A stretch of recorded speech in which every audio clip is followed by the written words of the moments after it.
महानायक वसंतराव नाईक गौरव ग्रंथ या ग्रंथाचा 20वा भाग आज आपण पाहत आहोत. Page number 228. या पेजवर अण्णासाहेब शिंदे यांचे छायाचित्र दिले आहे आणि त्याखाली बैलांच्या मदतीने भाताच्या शेतीमध्ये काम करत असलेला शेतकरी त्याचे छायाचित्र इथे दिलेले आहेत. तर बघूया नामदार वसंतराव नाईक यांच्याविषयी अण्णासाहेब शिंदे यांचं काय मत होतं. अण्णासाहेब शिंदे हे 1962 सालापासून ते 1977 सालापर्यंत केंद्रीय मंत्री, कृषी मंत्रालयात राज्यमंत्री होते. तर बघूया अण्णासाहेब शिंदे काय म्हणतात. शीर्षक आहे आमचे सद्भाग्य. 1962 सालापासून ते 1977 सालापर्यंत सुमारे 15 वर्ष या काळात मी केंद्रीय कृषी मंत्रालयात राज्यमंत्री होतो. वसंतराव नाईक यांचा व माझा जुनाच परिचय व मैत्रीचे संबंध होते. देशातील शेतीमंत्र्याच्या अथवा मुख्यमंत्र्याच्या वतीने परिषदा भरवण्यात येत असत आणि देशातील शेतीच्या अथवा अन्य प्रश्नांची चर्चा या परिषदामधून होत असे. काही वर्षे वसंतरावजी नाईक महाराष्ट्राचे कृषी मंत्री म्हणून या परिषदांना हजर होते व मुख्यमंत्री म्हणूनही त्यांच्या 11.25 वर्षाच्या कारकिर्दीत बहुतेक सर्व परिषदांना ते हजर राहत. देशातील सर्व शेतकरी मंत्र्यात आणि मुख्यमंत्र्यात सर्वात अधिक प्रभावीपणे शेतकऱ्यांची बाजू मांडण्याचे काम वसंतरावजी नाईक हेच करीत असत. त्यांच्या इतके तेजस्वी व प्रखरपणे भारतीय शेतकऱ्यांची बाजू दुसरे कोणीही मांडू शकत नव्हते. वास्तविक या परिषदांना देशातील थोर, अनुभवी व कर्तबगार मुख्यमंत्री व शेतकी अन्नमंत्री नेहमी हजर असत. वसंतरावजी नाईक यांनी परिषदेत केलेल्या प्रभावी भाषणाबद्दल व शेतकऱ्यांची बाजू प्रखरतेने मांडल्याबद्दल सर्वजण त्यांचे अभिनंदन करीत असत. मी महाराष्ट्राचा असल्याने व वसंतरावजी नाईक हेही महाराष्ट्राचे असल्याने त्यांचे सर्वत्र अभिनंदन होत असलेले पाहून मलाही खूपच आनंद व्हायचा. वसंतराव नाईक यांच्यासारखा समर्थ आणि कर्तबगार मुख्यमंत्री महाराष्ट्राला लाभलेला आहे व ते आमचे सहकारी मित्र आहेत याचा सार्थ अभिमान आम्हाला वाटतो. वसंतराव नाईकाची अखिल भारतीय पातळीवर ह्या परिषदेमधील कामगिरी मोठी ऐतिहासिक. वसंतराव नाईक यांच्यासारखा सुपुत्र महाराष्ट्राला मुख्यमंत्री म्हणून लाभला हे महाराष्ट्राचे, तुमचे, आमचे सर्वांचे सद्भाग्य समजले पाहिजे. हे मत आहेत अण्णासाहेब शिंदे यांचे. Page number 229. या पेजवर नरेंद्र तिडके राज्यमंत्री, वसंतराव नाईक मंत्रिमंडळ 1972, उद्योग, कामगार, वीज मंत्री यांचं काय मत आहे वसंतराव नाईकांबद्दल ते आपण पाहूया. शीर्षक आहे केवळ त्यांच्याच मुळे. 1970 पर्यंत कापूस पिकवणारा महाराष्ट्रातील 10 लाख शेतकरी दलालाकडून पिळला जात होता. भारतात होणाऱ्या कापसाच्या एकूण उत्पन्नाच्या 25% कापूस एकट्या महाराष्ट्रात पिकतो आणि त्यातील जवळजवळ 75% कापूस विदर्भात आणि मराठवाड्यात होतो. 1971 साली वसंतरावजींनी कापूस एकाधिकार खरेदी योजना हाती घेऊन 10 लाख कापूस उत्पादक शेतकऱ्यांना एका दिवसात दलालांच्या कचाट्यातून मुक्त करून त्यांच्यापुढे आर्थिक संपदेचे द्वार खुले केले. कापूस उत्पन्नाची घोडदौड करून महाराष्ट्राचा शेतकरी आपला कापूस आंतरराष्ट्रीय बाजारपेठेत पाठवू लागला. दुग्धव्यवसाय आणि पशुपालन याबाबतही त्यांनी दाखविलेल्या दिशेने वाटचाल केल्यावर महाराष्ट्र स्वयंपूर्णच नव्हे तर दुसऱ्या राज्यांना दूध पाठवू लागला आहे.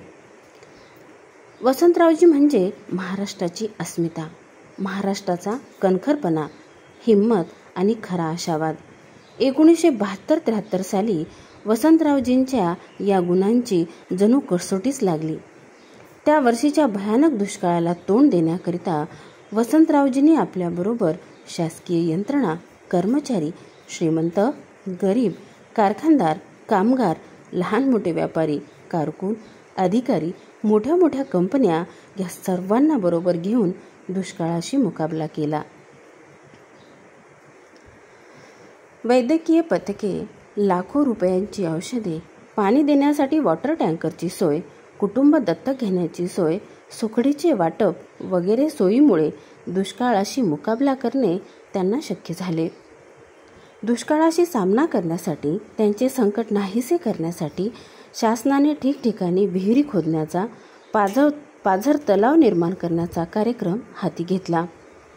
क्रिकेट मॅच, सिनेमा शो, ध्वजविक्री, व्यापारी संस्थांकडून देणग्या, जनतेकडून डब्यातून जमा केलेली रक्कम याद्वारे दुष्काळ फंडाला जनतेने उदार हस्ते मदत केली. या सर्व कार्यामागे प्रेरणा होती ती नामदार वसंतराव नाईक यांची. त्यामुळेच एवढ्या भीषण दुष्काळावर मात करता आली. हे मत आहे नरेंद्र तिडके यांचे. त्यानंतर पेज नंबर 230, या 230 पेजवर जवाहरलाल दर्डा यांचे छायाचित्र दिलेले आहे आणि खाली आधुनिक तंत्रज्ञानाचा वापर करून शेतीमध्ये कशा प्रकारे आधुनिक तंत्रज्ञानाचा वापर केला गेला त्याचे एक छायाचित्र या पेजवर दिलेलं आहे. जवाहरलाल दर्डा हे लोकमत पेपरचे संपादक होते आणि प्रमुख राजनेताही होते. भारतीय राष्ट्रीय काँग्रेसचे ते अध्यक्ष होते. बघूया जवाहरलाल दर्डा नामदार वसंतराव नाईक यांच्याबद्दल काय म्हणतात. आधुनिक विज्ञान, शेतीचे तंत्रज्ञान. ज्यांनी आपल्या आयुष्याची 30-35 वर्षे राज्यकर्ता म्हणून गाजवली त्या नाईक साहेबांच्या जीवनाची सुरुवात ही एक समाजसेवक, समाजसुधारक या जाणीवपूर्वक अंगीकारलेल्या कामातून झाली होती. ही त्यांची भावना, हीच त्यांच्या यशाचे सार आहे असे मला वाटते. एकीकडे समाजाला सुशिक्षित व सुसंस्कृत करणे आणि दुसरीकडे समाजातल्या बहुसंख्य शेतकरी वर्गाच्या हिताच्या दृष्टीने तसे त्याला आधुनिक शिक्षण देण्याकरिता सत्ता वापरणे हे त्यांचे अनन्यसाधारण गुण होते. त्यामुळेच त्यांनी महाराष्ट्राला आधुनिक विज्ञानाची आणि शेतीच्या तंत्रज्ञानाची फार मोठी सांगड घालून दिली. किंबहुना या नवीन तंत्राचा अवलंब करायला नाईक साहेब सदैव पुढे असत. प्रत्येक निर्णय अतिशय शांतपणे घेण्याचा त्यांच्या पद्धतीमुळे राजकारणात वावरताना त्यांनी कोणतीही गोष्ट घाईघाईने केली नाही. आधी विचार, नंतरही विचार असा सगळ्या बाजूने चौफेर विचार केल्याशिवाय त्यांनी निर्णय घेतले नाहीत. त्यामुळे त्यांचे निर्णय कुचकामी ठरले नाहीत किंवा अनिष्ट ठरले नाहीत. महाराष्ट्राच्या मुळापर्यंत अंतिम माणसाच्या फायद्यासाठी त्यांच्या योजनांचा उपयोग झाला. रोजगार हमीची योजना ही नाईक साहेबांनी अतिशय विचारपूर्वक अंमलात आणून महाराष्ट्राला दिलेली अमोल देणगी आहे. संबंध देशाने या योजनेबद्दल साशंकता व्यक्त केली. मागेल त्याला काम ही योजना त्यांनी राबवून दाखवली. आज नाबार्डने देशाच्या वेगळ्या पद्धतीने ही योजना राबवली जाते. नाईक साहेबांच्या दूरदृष्टीची ती योजना मोठी साक्ष आहे. रोजगार हमीप्रमाणेच जिल्हा नियोजन हा विचारही वसंतरावजींनी महाराष्ट्राला दिला आणि रुजवून दाखवला. संबंध देशात 15 वर्षापूर्वी महाराष्ट्राने जिल्हा नियोजन ही संकल्पना अंमलात आणली. तथापि देशातील अनेक राज्यात जिल्हा नियोजनाची संकल्पना अद्याप साकारलेली नसली तरी सरकारच्या सर्व योजनांचा फायदा ग्रामीण भागालाच जास्तीत जास्त मिळावा या कल्पनेने वसंतराव झपाटलेले होते. हे मत होते जवाहरलाल दर्डा यांचे.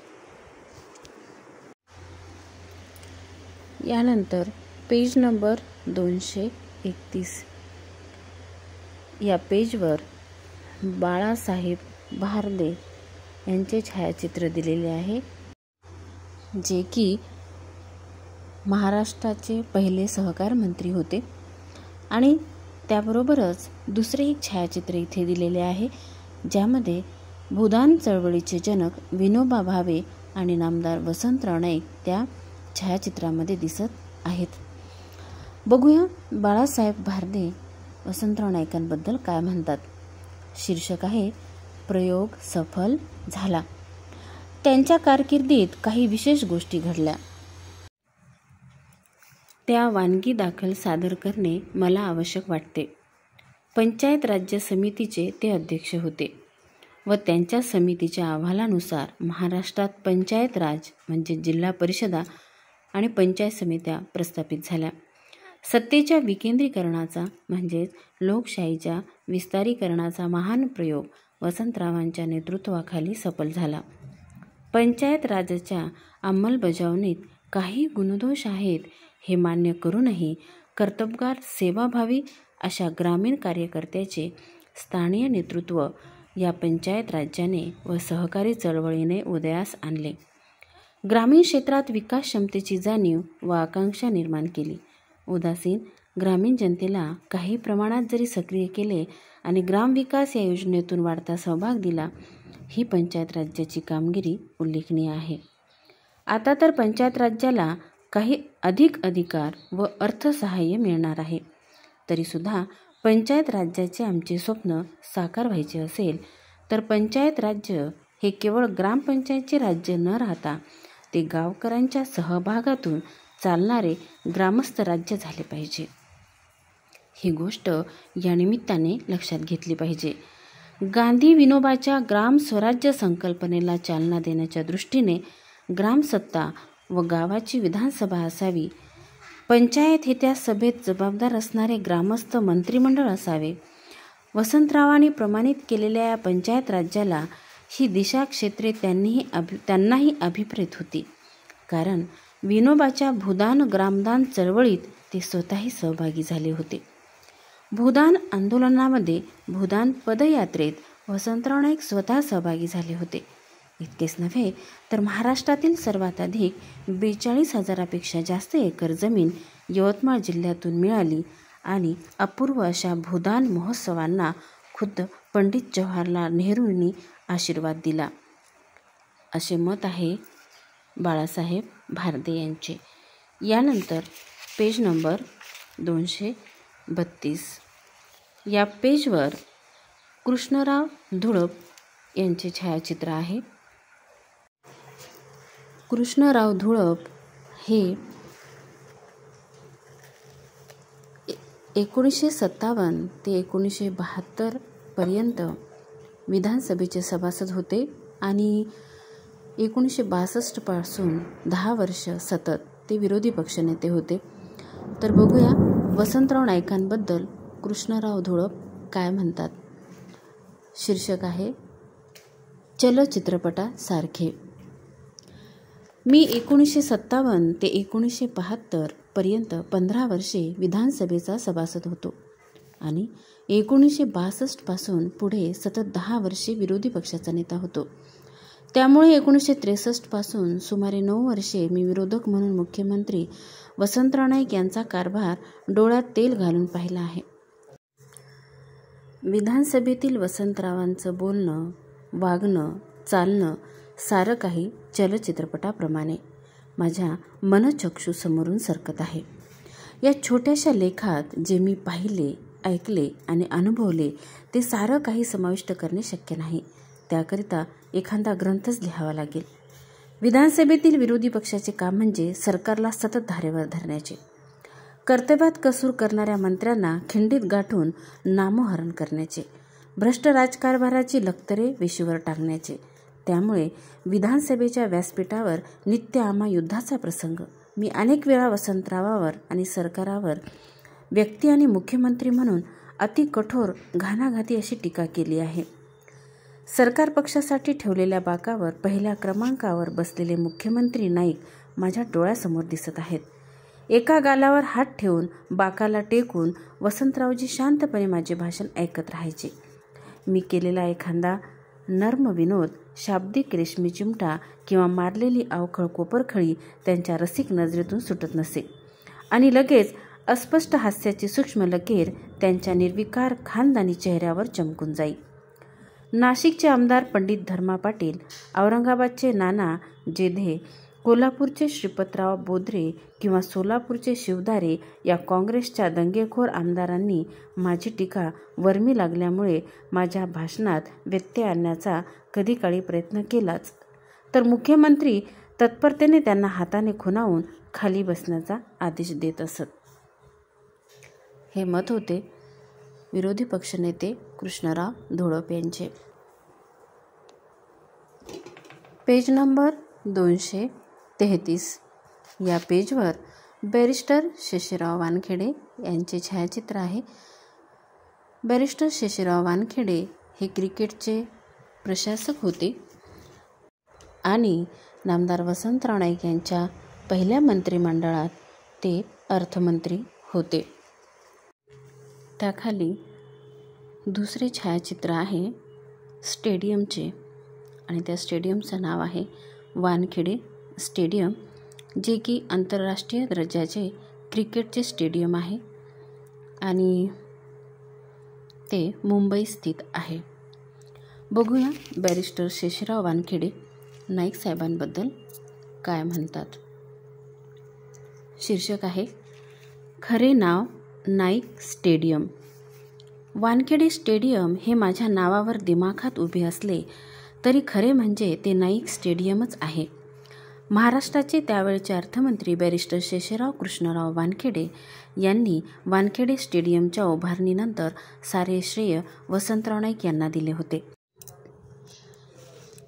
ब्रेबॉर्न स्टेडियम आणि CCI यांनी BCA म्हणजे बॉम्बे क्रिकेट असोसिएशन या संस्थेची कोंडी करायला सुरुवात केल्यानंतर मी पुढाकार घेऊन पर्यायी स्टेडियम उभे करायचे ठरवले. हे काम सोपे नव्हते. या कामात रेल्वेची आणि नगरविकास खात्याची मंजुरी महत्त्वाची होती. मी या राज्याचा अर्थमंत्री होतो. नाईकसाहेब मुख्यमंत्री होते. त्यांनी मला सांगितले, चिंता करू नका. त्यावेळी रेल्वे मंत्री कमलापती त्रिपाठी होते. चर्नी रोड आणि मरीन लाईन्स या उपनगरीय 2 स्टेशनच्या मध्ये नॉर्थ स्टँडसाठी लोखंडी पूल बांधण्याची गरज होती. त्याची परवानगी रेल्वे देत नव्हते. नाईकसाहेब यांनी मला बरोबर घेतले आणि आम्ही थेट कमलापतींना भेटलो. नाईकसाहेबांचा दिल्लीतील दरारा काय आहे याचा अनुभव आला. 2 दिवसाच्या आत पश्चिम रेल्वे मध्यवर्ती कार्यालयाकडून पूल बांधण्यासाठी परवानगी मिळाली. त्यामुळे स्टेडियम उभे राहू शकले. नगरविकास खात्याची परवानगी नाईकसाहेबांनी स्वतःच्या अखत्यारीत्या दिली. त्यामुळे अवघ्या 2 वर्षात आम्ही हे स्टेडियम उभे करू शकलो. पण या स्टेडियमवर 1975 साली भारत वेस्ट इंडिज हा पहिला कसोटी सामना खेळला गेला. तेव्हा नाईकसाहेब मुख्यमंत्री पदावर नव्हते. त्याचे तीव्र दुःख होते. मी त्यावेळी विधानसभेचा अध्यक्ष होतो. पण हे स्टेडियम उभे करण्यात वसंतराव नाईक यांनी अतिशय रस घेतला. जिथे जिथे अडले तिथे तिथे मदत केली. त्यामुळे CCIच्या नाकावर टिचून आम्ही स्टेडियम उभे करू शकलो.